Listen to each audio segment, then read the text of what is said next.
भारतवासी भाइयों तथा बहनों, स्वामी विवेकानंद का जीवन प्रत्येक मनुष्य के लिए प्रेरणादायी है, शक्ति का पुंज है।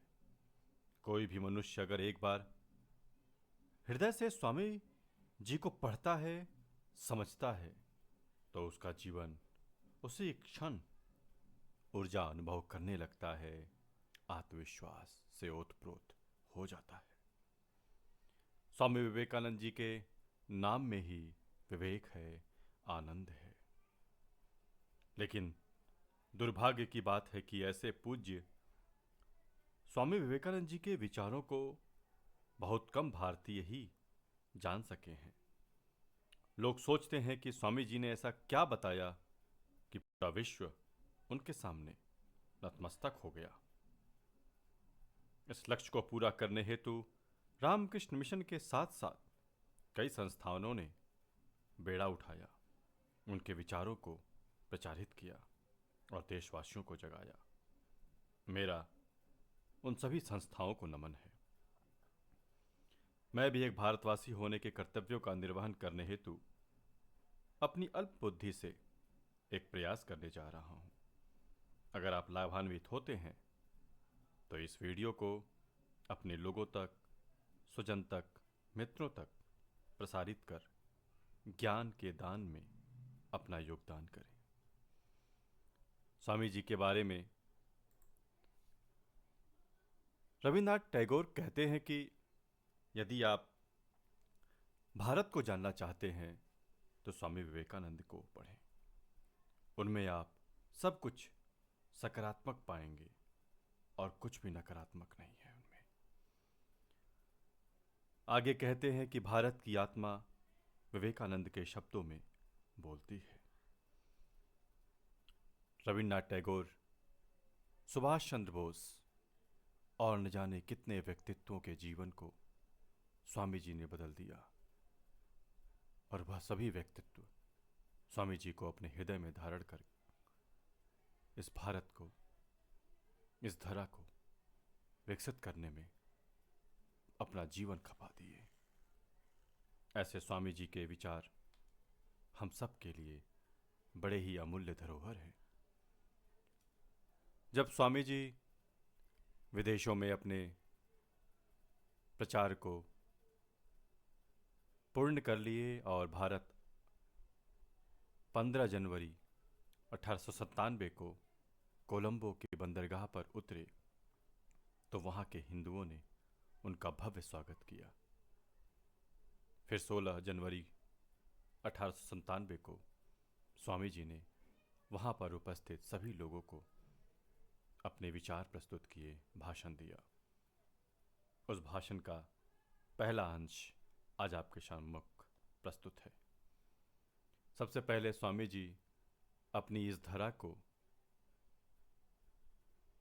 इस मातृभूमि को प्रणाम करते हैं और उसकी शक्ति के बारे में बताते हैं और कहते हैं कि जो थोड़ा बहुत कार्य मेरे द्वारा हुआ है वह मेरी किसी अंतर्निहित शक्ति द्वारा नहीं हुआ, अपितु पाश्चात्य देशों में पर्यटन करते समय अपनी इस परम पवित्र और प्रिय मातृभूमि से जो उत्साह, जो शुभेच्छा तथा जो आशीर्वाद मुझे मिले हैं, उन्हीं की शक्ति द्वारा संभव हो सका है।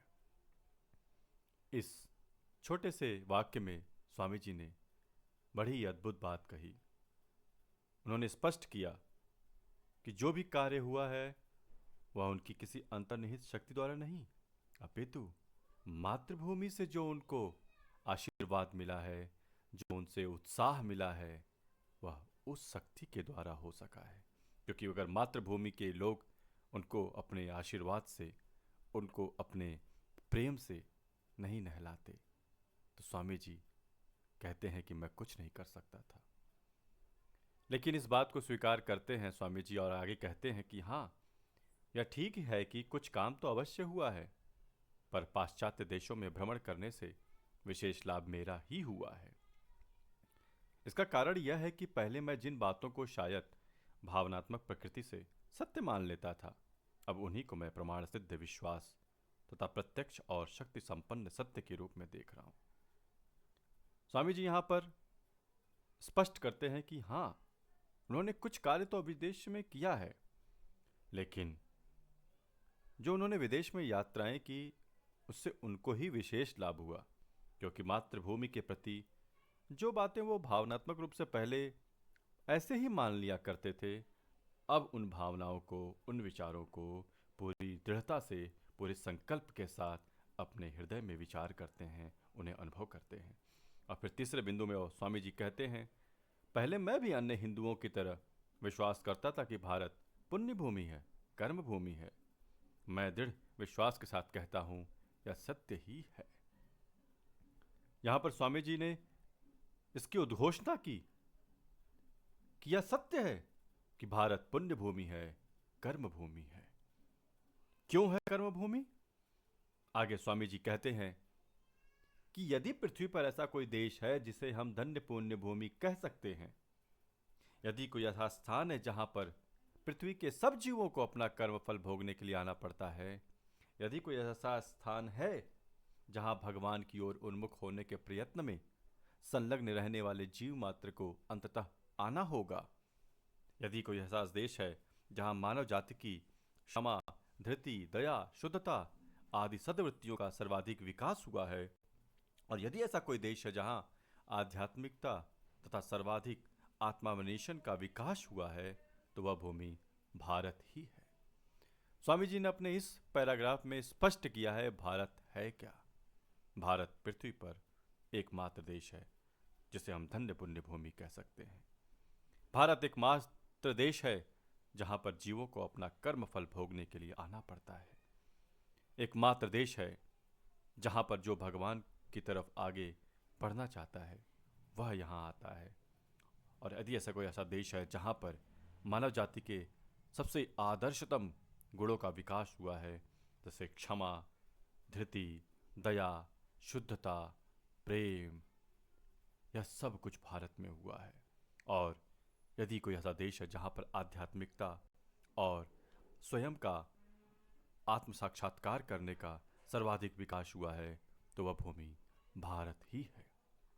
क्योंकि अगले बिंदु में स्वामी जी कहते हैं, अत्यंत प्राचीन काल से ही यहाँ पर भिन्न भिन्न धर्मों के संस्थापकों ने अवतार लेकर सारे संसार को सत्य की आध्यात्मिक सनातन और पवित्र धारा से बारंबार प्लावित किया है। यहीं से उत्तर, दक्षिण, पूर्व और पश्चिम चारों ओर दार्शनिक ज्ञान की प्रबल धाराएं प्रवाहित हुई हैं, और यहीं से वह धारा बहेगी जो आजकल की पार्थिव सभ्यता को आध्यात्मिक जीवन प्रदान करेगी। विदेशों के लाखों स्त्री पुरुषों के हृदय में भौतिकवाद की जो अग्नि तधक रही है, उसे बुझाने के लिए जिस जीवनदायी शरीर की आवश्यकता है, वह यही विद्यमान है।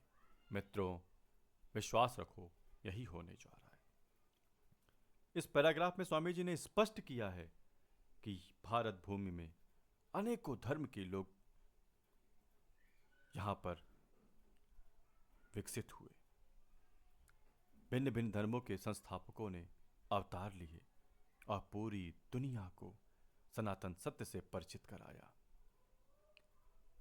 यहीं की आध्यात्मिक शक्ति से लोग शांति प्राप्त किए और आगे भी करते रहेंगे। किसी भी व्यक्ति में अगर भौतिकवाद की एक अग्नि धधक रही है, तो वह व्यक्ति भी शांति पाने के लिए इसी सनातन सत्य से जब रूबरू होता है, आध्यात्मिकता से जब रूबरू होता है, वह पूर्ण रूप से शांत होने लगता है। आज के इस कड़ी में आपने देखा कि स्वामी जी ने कैसे कहा कि वह मातृभूमि के प्रति कैसे कृतज्ञ हैं, कैसे बताया कि कैसे उनका ही ज़्यादा लाभ हुआ है विदेशों में यात्रा करने से। उन्होंने स्पष्ट किया कि भारत भूमि पुण्य भूमि कर्म भूमि है, और क्यों है उसका उन्होंने यहाँ पर स्पष्ट व्याख्यान दिया और बताया आगे आने वाले समयों में भारत भूमि में क्या शक्ति है और वह कैसे भौतिकवाद से लोगों को शांति दिला सकती है। स्वामी जी के अगले विचारों को सुनने के लिए हमसे संपर्क में बने रहिए। यह चैनल पूर्ण रूप से देश को समर्पित है और इसका उद्देश्य स्वामी जी के विचारों को प्रसारित करना है। न कि आर्थिक लाभ कमाना। स्वामी जी के विचारों को सुनने के लिए अगली कड़ी तक हमारा इंतजार करें। धन्यवाद। नमस्कार। ओम शांति। ओम शांति। ओम शांति।